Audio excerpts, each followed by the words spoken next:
So, how do you avoid getting stuck in the mud with your no-code app? No matter what type of app or business you're building, at some points along the way, you're going to be doing some mud trudging, right? You're going to be getting a little bit dirty. But there is a difference between doing that inevitable mud trudging with your app and business and falling every time you try to take a step, slipping and landing on your butt again and again, versus going through the mud and getting to the other side.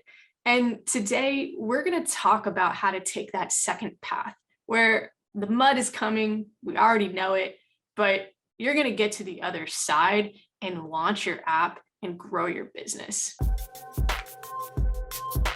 Hey, if you're new around here, my name is Kristen, and I'm the co-founder of Coaching No Code Apps. We help non-technical entrepreneurs build custom apps so they can launch their app-based businesses or grow their existing businesses, all without coding. And today, you might be wondering why I am holding a pair of muddy shoes. That's definitely still wet, but the reason is because while on a run this morning, clearly I was going through some mud, and it got me thinking about how to make sure that type of thing, the slipping, the sliding, the getting stuck, the falling, doesn't happen with your app. So backing up a little bit, today marked the very first day of my new training plan for a 56K race that I'll be running a few months from now. At the start of anything new and any goal that you're looking to achieve, there's a lot of excitement.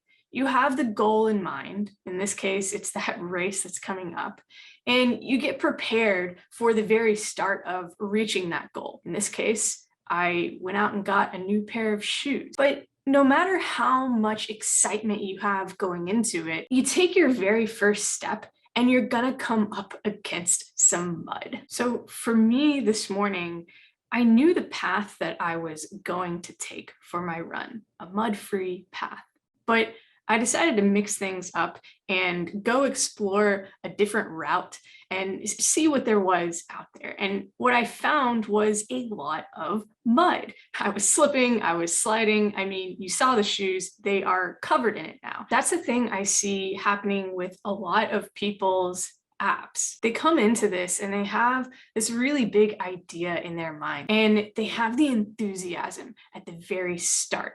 They don't necessarily know how they're going to get from start to finish, but they're coming into it really excited. But more often than not, people don't know that correct path to take. They don't know which path has the least mud. If I want to perform well in a race that's coming up, I'm going to do everything I can to set myself up for success. I'm going to be preventative in terms of injuries. I'm going to have the right gear. I'm going to monitor my heart rate. I'm going to look at maps and make sure I know which paths to take. I'm going to do all of that to set myself up for success. And the reality is, building and launching your app isn't all that different. You need to be doing the same things for your app in your business. If you don't have a plan and a path and a strategy to get yourself from idea to launch and growing business, you're going to burn yourself out. We're going to go through the strategy, structure, systems, and scale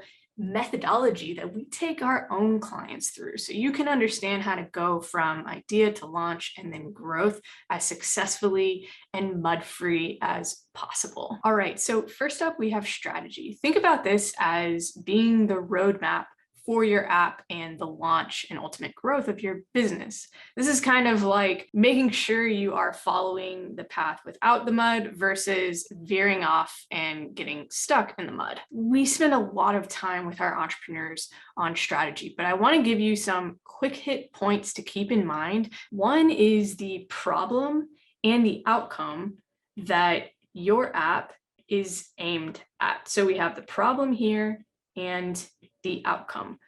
For the first version of your app, you need to be thinking about the core problem that you are solving and the core outcome that users will achieve from having that problem solved. If you're just thinking about your product, you're thinking in the wrong way. The second thing you need to keep in mind is something called the Moscow matrix. The Moscow matrix stands for must have, should have, could have, and won't have. And these are the 4 categories that I want you to break up your app idea into. Must have features are the features that must be in place in order for the core problem to be solved and that core outcome to be achieved by users. Should have features are features that should be in place in order for that core problem to be solved and the core outcome to be achieved on a consistent basis in real life applications. Could have features are features that could make solving that problem and achieving that outcome easier, more convenient, more user-friendly. And won't have features are features that won't be necessary until a certain volume of users are using your app to solve that problem and achieve that outcome. Those things should form the basis of your app strategy and roadmap. Those will keep you on the path with the least amount of mud. Identify the problem and the outcome. Identify your must-have features, your should-have features, your could-have features, and your won't-have features. And then get hyper-focused on those must-have features in order to build and launch the first version of your app. Next up is structure. Structure is where things start to get a little bit more technical. If we take this back to running, if you think about creating a training plan is going to be made up of different types of workouts, different runs, maybe some strength training, maybe throw in some hills or some sprints, things like that. When you have those things in place, they form the foundation that will take you to being able to complete that race that you're looking toward. With your app, it's kind of similar, but we're looking at development. So when we think about structure, we're talking about things like your app's database, your overall page architecture, even things like your user stories. These are the components of your app that have to be in place in order for anything else to be achieved, in order for you to put the actual functionality in place, in order for you to bring users on board. If these aren't here and they're not here correctly, then you're going to have a hard time scaling your app. Just as if you didn't have the right workouts in place, you're going to have a hard time running your race. Actually map out your database. Now, we do this visually outside of the app's editor before going into the editor to make sure it's correct, but map out your database so that you understand what it needs to look like for your own needs. So that's on the back end. On the front end, map out your overall page architecture. Now, I'm not talking about going in and creating a bunch of wireframe designs and focusing on aesthetics. I'm talking about your actual page navigation, your app's architecture. So you have the database on the back end, you have the page architecture on the front end. And the other thing you need to map out are your user stories. So how are users going to be navigating through your app? If you go back to your strategy and you look at your must-have features, what are the flows involved in those features? What needs to happen for that problem to be solved and the outcome to be realized by your users? If you can map out your database, your page architecture, and your user stories or flows through the app, then when you actually go into development, all you're really doing is connecting the dots. And that leads us into systems. These are those dots. The 3 things that I want you to keep in mind when it comes to systems, and this is when you're actually in your app's editor and creating the functionality. Those 3 things are simple, scale, and test. I say simple because when you are creating this functionality, you're building the first version of your app. Even if you're building in scope with those must-have features, it can be really easy to overcomplicate those features.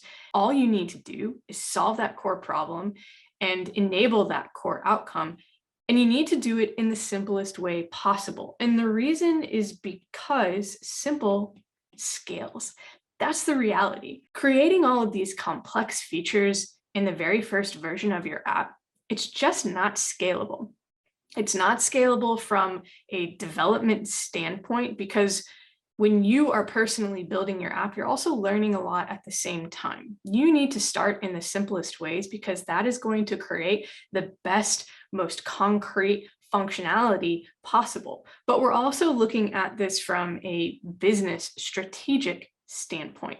If you start out with something way too complex, well, you're going to launch something and it's going to be too much.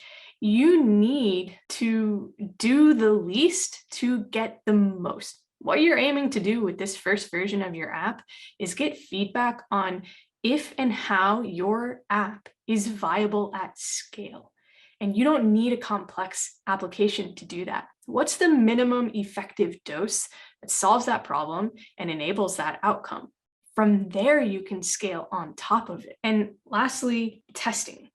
As you go through this systems process where you're connecting those dots and creating your functionality, you need to be testing along the way. Something that surprises a lot of people when they're creating their first app is just how many things break. And that's the nature of development. It's to be expected. But if you don't start testing early, then you're not going to realize this until the very end when you think you're ready to launch. And then you realize you have a whole other project on your hands. Don't wait until the end. Start testing early and test along the way. Now, if you take the strategy and the structure and the systems and you put those all in place, then ultimately you're going to be able to scale. You know, when you launch your first version, it's not like you are launching into a revenue of millions of dollars or anything like that. What you're doing is launching a product that you can then scale on top of. So if we take this back to running, if I put in the strategy, the structure, the systems into my running, and I work my way up to this 56K race a few months away, well, once that's completed, I can set my sights on something bigger. I can go for that 100K race, but I won't be starting over from square one. I'll just be building on the base that I've already created in terms of fitness. That is scaling. You're taking a base that you've created that works and that is reliable, and you're building on top of it to expand and achieve more. The same is true with your app. When you have that roadmap in place and you focus on that core problem and outcome and those must-have features, well, you already have the next projections in front of you after going through that strategy process. If you go through and create the correct structure for your app with your database, your app's architecture, the user flows, and you map everything out, well, that is scalable because you actually have an intentional product. You've gone through your development in an intentional way, and you can build on top of intention. And when you create your systems and you're connecting those dots and you're testing along the way and you're understanding what goes into the development and the launch of a tech product, well, that is knowledge. And those are skills that you can continue to build on top of as you grow your app and your business. There are going to be times where you are going to plow through some mud, but remember there's a difference between getting stuck in the mud and falling on your butt again and again and never getting out, and actually just walking through and seeing the other side. There are a couple of videos on the screen here, and if you are aiming to get to the other side of that mud, these are the ones that you're going to want to head to next on your journey to creating, launching, and growing your app and your business.